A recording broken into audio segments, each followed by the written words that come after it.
اور اللہ کے لیے لوگوں پر بیت اللہ کا حج کرنا یہ فرض قرار دے دیا گیا ہے ہر اس بندے کے لیے جو حج کرنے کی استطاعت رکھتا ہو، جس کے اندر یہ طاقت ہو، وسعت ہو، تو حج کی ادائیگی زندگی میں ایک دفعہ اس بندے پر فرض ہے۔ نبی کریم صلی اللہ علیہ وآلہ وسلم نے جب صحابہ کے سامنے حج کی فرضیت کا ذکر فرمایا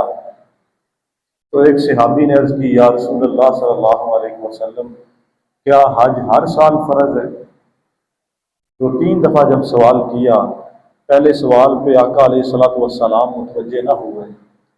دوسری دفعہ پھر سوال کیا، پھر تیسری دفعہ کیا، تو آقا علیہ الصلوۃ والسلام نے ارشاد فرمایا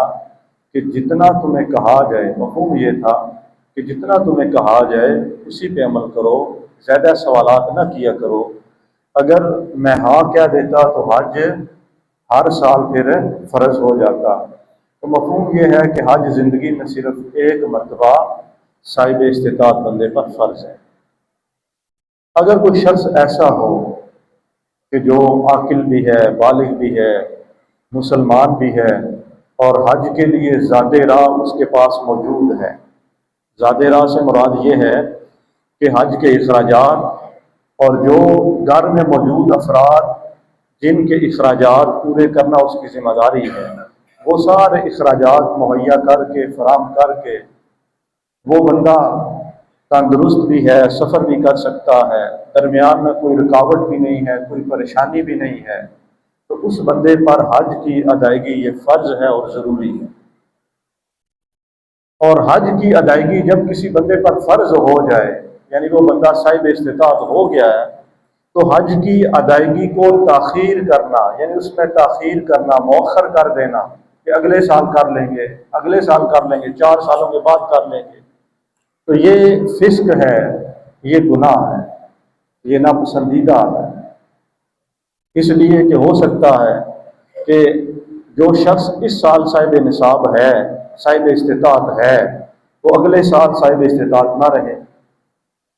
آج اس کی صحت اس بات کی اجازت دے رہی ہے کہ وہ اتنا سفر بھی کر سکے، حج کے دوران جو صحیح ہے، اسی طرح جو دیگر مناسک حج ہیں وہ کر سکے، ہو سکتا ہے آئندہ سال اس کی صحت بھی برقرار نہ رہے۔ تو لہذا حج کی ادائیگی جس سال انسان پہ فرض ہوئی ہو، اسی سال انسان کے لیے ضروری ہے کہ وہ اسی سال جا کے حج کرے۔ اور اگر کوئی شخص اس سال حج نہیں کرتا، اگر کوئی شخص جس سال حج کی ادائیگی اس پہ فرض ہوئی تھی اس سال حج نہیں کرتا اور اگلے سال وہ صاحب استطاعت بھی نہیں ہے، تو یہ نہیں ہے کہ اب اگلے سال اس پہ فرض نہیں ہے۔ جب وہ صاحب استطاعت تھا، حج اس پہ فرض تھا، اب اگر اگلے سال وہ صاحب استطاعت نہیں بھی ہے تو اس پر ضروری ہے کہ وہ قرض لے کر حج کے لیے جائے، وہ قرض لے کر حج کے لیے جائے، کیونکہ حج اس پر جس سال فرض ہوا اس سال وہ صاحب استطاعت تھا، صاحب استطاعت ہونے کی وجہ سے اس پہ فرض ہوا تھا اور اس نے خود سے تاخیر کی۔ یہ حج کی ادائیگی یہ دین اسلام کے بنیادی ارکان میں سے ہے۔ آقا علیہ الصلوۃ والسلام نے ارشاد فرمایا، بنی الاسلام علی خمس، شہادت اللہ الہ الا اللہ وان محمد رسول اللہ واقام الصلاۃ وایتاء الزکوۃ والحج وصوم رمضان او کما قال۔ مفہوم یہ ہے، حضور علیہ السلام نے ارشاد فرمایا اسلام کی جو عمارت ہے اس کی بنیاد 5 چیزوں پہ رکھی گئی ہے۔ نمبر 1 توحید و رسالت کی گواہی، نماز قائم کرنا، زکوٰۃ ادا کرنا، پھر اس کے بعد ہے حج کرنا، پھر اس کے بعد ہے رمضان کے روزے رکھنا۔ تو حج یہ ایک ایسی عبادت ہے جسے نبی کریم علیہ الصلوۃ والسلام نے حدیث مبارکہ کے اندر بھی اس کی بڑی فضیلت بیان کی گئی ہے۔ آقا علیہ الصلوۃ والسلام سے پوچھا گیا، یا رسول اللہ صلی اللہ علیہ وسلم، سب سے افضل عمل کون سا ہے؟ آقا علیہ الصلوۃ والسلام نے ارشاد فرمایا، توحید و رسالت کی گواہی دینا۔ پھر پوچھا گیا، یا رسول اللہ صلی اللہ علیہ وسلم، اس کے بعد افضل عمل کون سا ہے؟ حضور علیہ الصلوۃ والسلام نے ارشاد فرمایا، اللہ کے راستے میں جہاد کرنا۔ پوچھا گیا، اس کے بعد افضل عمل کون سا ہے؟ آقا علیہ الصلوۃ والسلام نے ارشاد فرمایا، ایسا حج جو گناہوں سے پاک ہو۔ حج مبرور جسے کہا جاتا ہے۔ بحیثیت مسلمان ہم میں سے ہر ایک کی یہ خواہش ہوتی ہے کہ ہم ان مقدس سرزمینوں پر ہماری بھی حاضری ہو جائے۔ مکہ المکرمہ یہ بھی بڑا فضیلت والا شہر ہے، اور مدینہ طیبہ یہ بھی بڑی فضیلت والی جگہ ہے۔ مکہ المکرمہ میں بیت اللہ موجود ہے، جہاں پہ ہر روز اللہ رب العزت کی 120 رحمتیں نازل ہوتی ہیں۔ حضور علیہ السلام نے ارشاد فرمایا 60 رحمتیں اللہ کی طرف سے خصوصی طور پر ان لوگوں پر نازل ہوتی ہیں جو بیت اللہ کا طواف کر رہے ہوتے ہیں۔ 40 رحمتیں خصوصی طور پر ان لوگوں پر نازل ہوتی ہیں جو وہاں پہ نماز پڑھ رہے ہوتے ہیں، اور 20 رحمتیں وہاں پر خصوصی طور پر ان لوگوں پہ نازل ہوتی ہیں جو صرف بیت اللہ کی زیارت کرتے رہتے ہیں۔ مفہوم یہ ہے کہ وہاں پر جو بندہ بھی گیا ہے وہ طواف کر رہا ہے، پھر بھی اللہ کی رحمتیں نازل ہو رہی ہیں، نماز پڑھ رہا ہے پھر بھی اللہ کی رحمتیں نازل ہو رہی ہیں، اور اگر وہاں پہ بیٹھا ہوا ہے اور بیت اللہ کی زیارت کر رہا ہے پھر بھی اللہ کی رحمتیں نازل ہو رہی ہیں۔ اور وہاں پہ جب حجر اسود کو بوسہ دیتا ہے، یا اگر قریب جا کے بوسہ نہیں دے سکتا تو استلام کرتا ہے، دور سے ہی بوسہ دینے کا اشارہ کرتا ہے، تو آقا علیہ السلام نے ارشاد فرمایا یہ ایک ایسا پتھر ہے جس سے قیامت کے دن اللہ رب العزت زبان بھی عطا فرمائیں گے اور 2 آنکھیں بھی عطا فرمائیں گے، اور یہ ہر بوسہ دینے والے اور ہر استلام کرنے والے کے حق میں قیامت کے دن سفارش کرے گا، شفاعت کرے گا، اور اللہ تعالیٰ اس کی سفارش کو قبول فرمائے گا۔ تو مکہ المکرمہ میں بڑی فضیلت والی جگہ موجود ہے۔ یہ وہ شہر ہے جس کی قسم اللہ رب العزت نے قرآن میں اٹھائی ہے۔ اللہ نے ارشاد فرمایا لا اقسم بہذا البلد، پوری سورت نازل فرمائی سورہ بلد، وانت حل بہذا البلد، فرمایا میں اس شہر مکہ کی قسم اٹھاتا ہوں، اور ساتھ ہی فرمایا کہ قسم اس لیے نہیں اٹھا رہا کہ بیت اللہ ہے، مفہوم یہ ہے، قسم اس لیے نہیں اٹھا رہا کہ یہاں پہ آب زمزم ہے، قسم اس لیے نہیں اٹھا رہا کہ یہاں پہ مقام ابراہیم ہے یا حجر اسود ہے، فرمایا قسم میں اپنے محبوب کی وجہ سے اٹھا رہا ہوں کہ میرا محبوب مکہ کے اندر موجود ہے۔ تو اس مقدس سرزمین کی وہاں پہ جا کے زیارت کرنا، اور مقدس مقامات پہ جا کے نوافل پڑھنا، اور حج جیسی عظیم عبادت مناسک حج کو وہاں پہ ادا کرنا، یہ ہر مسلمان کی دلی خواہش ہوتی ہے۔ اور جب وہ حج کر لیتا ہے تو حج کے بعد جیسا یہ کہا جاتا ہے کہ حاجیو آؤ شہنشاہ کا روزہ دیکھو، حاجیو آؤ شہنشاہ کا روزہ دیکھو، کعبہ تو دیکھ چکے ہو اب کعبے کا کعبہ دیکھو۔ اب آقا علیہ السلام کی بارگاہ میں بندہ حاضری کے لیے جاتا ہے، وہ شہر جس کے بارے میں آقا علیہ السلام نے ارشاد فرمایا یا اللہ تو اس شہر میں مکہ کے اندر جو تو نے برکت نازل فرمائی، جو حضرت ابراہیم علیہ السلام نے دعا کی تھی، یا اللہ میں مدینہ میں اس سے دگنی برکت کے لیے دعا کرتا ہوں۔ یہ وہ شہر ہے جہاں پہ آقا علیہ السلام جس جگہ پہ تشریف فرما ہے، جو حضور علیہ السلام کا روضہ انور ہے، وہ جگہ پوری روئے زمین سے افضل ہے، وہ جگہ عرش معلیٰ سے افضل ہے، وہ جگہ کرسی سے بھی افضل ہے۔ یہ وہ مقدس شہر ہے کہ جہاں پہ جنت کا ٹکڑا بھی موجود ہے۔ آقا علیہ السلام نے ارشاد فرمایا ما بین بیتی و منبری روضۃ من ریاض الجنہ، فرمایا زمین کا وہ ٹکڑا جو میرے حجرے اور میرے منبر کے درمیان ہے، فرمایا یہ جنت کا ایک ٹکڑا ہے۔ اور مفسرین محدثین اس کی بڑی پیاری توجیہ بیان کرتے ہیں۔ محدثین کہتے ہیں کہ زمین کے اس حصے کو، اب مسجد نبوی کے اندر تو اور بھی حصہ موجود تھا، لیکن صرف اس حصے کو جنت کا ٹکڑا کیوں قرار دیا گیا؟ محدثین کہتے ہیں اس حصے کو جنت کا ٹکڑا اس لیے قرار دیا گیا کہ یہ زمین کا وہ حصہ ہے جس نے نبی کریم علیہ السلام کے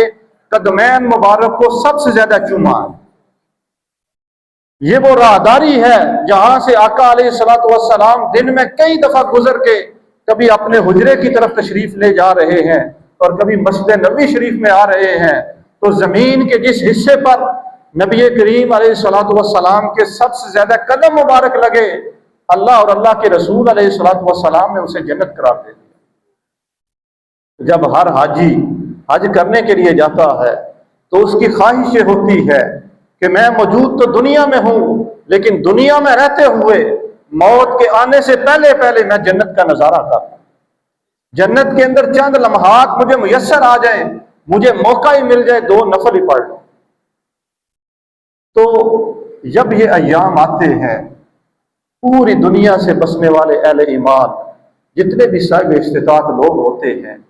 وہ حج کرنے کے لیے جاتے ہیں۔ حج کی بڑی فضیلت ہے۔ نبی کریم صلی اللہ علیہ وآلہ وصحبہ وسلم نے ارشاد فرمایا، من حج للہ فلم یرفث ولم یفسق رجع کیوم ولدتہ امہ۔ آقا علیہ الصلوۃ والسلام نے ارشاد فرمایا، جس بندے نے حج کیا اور حج ایسا کیا کہ حج کے دوران کوئی گناہ والا کام نہیں کیا، حج کے دوران وہاں پہ کوئی فسق والا کام نہیں کیا، رفث والا کام نہیں کیا،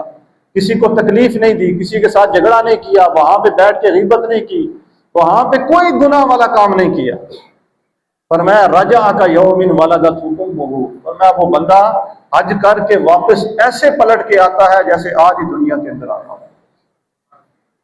اس بندے کی زندگی کے سارے گناہ معاف کر دیے جاتے ہیں۔ بلکہ آقا علیہ الصلوۃ والسلام نے ایک حدیث میں یہاں تک ارشاد فرمایا، حضور علیہ السلام نے ارشاد فرمایا کہ کچھ گناہ تو ہم مفہوم ہے، مفہوم یہ ہے کچھ گناہ تو ہمارے ایسے ہوتے ہیں، مثلا مختلف احادیث کے اندر ہے کہ جب بندہ نماز پڑھنے کے لیے آتا ہے تو ہر قدم کے بدلے اللہ رب العزت صدقے کا ثواب بھی عطا فرماتے ہیں، تو اور 2 نمازوں کے درمیان جو گناہ ہوتے ہیں وہ بھی معاف ہو جاتے ہیں۔ کبھی یہ ہوتا ہے کہ یہ کام کریں تو اتنے گناہ معاف ہے، درود شریف پڑھیں تو 10 گناہ معاف ہے، یہ کام کریں تو اتنے گناہ معاف ہے۔ لیکن آقا علیہ السلام نے ارشاد فرمایا کچھ گناہ ایسے ہوتے ہیں جو ان نیکیوں کے ذریعے معاف نہیں ہوتے۔ وہ گناہ یوم عرفہ، وقوف عرفہ، جب حاجی عرفات کے میدان میں وہاں پہ اکٹھے ہوتے ہیں، اللہ کی رحمت چھما چھم برس رہی ہوتی ہے، تو وہ دن ایسی رحمتوں اور برکتوں والا دن ہوتا ہے کہ اس دن اللہ رب العزت ان حاجیوں کے بڑے بڑے یعنی کبیرہ گناہوں کو بھی اللہ تعالیٰ معاف فرما دیتے ہیں۔ ایک حدیث کے اندر آتا ہے، آقا علیہ الصلوۃ والسلام نے ارشاد فرمایا، الحج المبرور لیس له جزاء الا الجنہ۔ حضور علیہ الصلوۃ والسلام نے ارشاد فرمایا جو مقبول حج ہوتا ہے، مبرور حج، ایسا حج جو اللہ اور اللہ کے رسول علیہ الصلوۃ والسلام کے احکامات کی روشنی میں کیا جائے، اور انسان حج کرنے کے بعد بھی انسان اپنی آخرت کو بہتر کرنے کے لیے کوشش کرتا رہے، انسان برے کاموں سے رکتا رہے، اچھے کام کرتا رہے، تو آقا علیہ الصلوۃ والسلام نے ارشاد فرمایا حج مبرور کا بدلہ صرف اور صرف جنت ہی۔ ایک اور حدیث کے اندر آتا ہے، آقا علیہ الصلوۃ والسلام نے عمرے کی فضیلت بیان فرمائی۔ حضور علیہ الصلوۃ والسلام نے ارشاد فرمایا کہ ایک عمرے سے لے کر دوسرے عمرے تک جو 2 عمروں کے درمیان میں انسان سے گناہ سرزد ہو جاتے ہیں، تو عمرہ کرنے کی وجہ سے یعنی حرمین طیبین کی وہاں پہ جا کے زیارت کریں، عمرے کے جو ضروری مناسک ہیں وہ ادا کریں، تو نبی کریم علیہ الصلوۃ والسلام نے ارشاد فرمایا اس بندے کے گناہ بھی معاف ہو جاتے ہیں۔ اور ایک حدیث کے اندر آتا ہے، نبی کریم علیہ الصلوۃ والسلام نے ارشاد فرمایا کہ کثرت کے ساتھ عمرہ کرنا، کثرت کے ساتھ حج کرنا، یہ انسان کی غربت کو دور کر دیتا ہے، انسان کی مفلسی کو دور کر دیتا ہے۔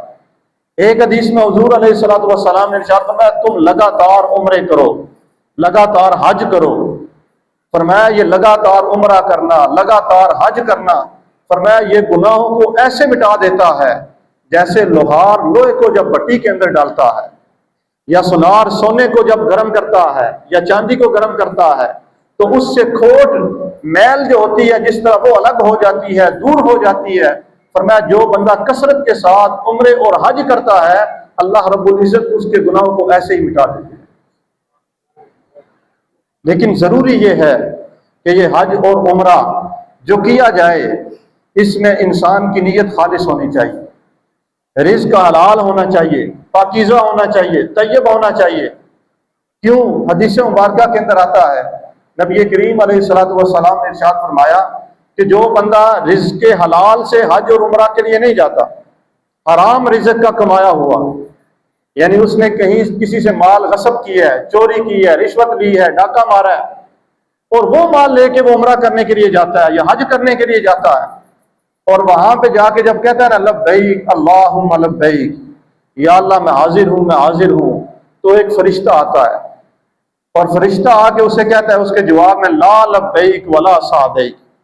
فرشتہ کہتا ہے نہ ہی تو حاضر ہے اور نہ ہی تیری حاضری مقبول ہے، حتی ترد ما عندک یا حتی ترد ما فی یدک، فرشتہ کہتا ہے تیری حاضری اس وقت تک قبول نہیں ہوگی جب تک جو تو نے غصب کیا ہوا مال ہے یہ اس کے اصل مالک کے پاس تو نہیں لوٹا دیتا۔ تو پتہ یہ چلا کہ یہ حج، یہ عمرے، یہ عبادات، یہ بڑی فضیلت والے کام ہیں، لیکن ضروری یہ ہے کہ انما الاعمال بالنیات، انسان کی نیت بھی خالص ہو اور رزق بھی کیا ہو، حلال ہو، طیب ہو۔ اللہ تعالی ہم سب کو حج کی سعادت نصیب فرمائے۔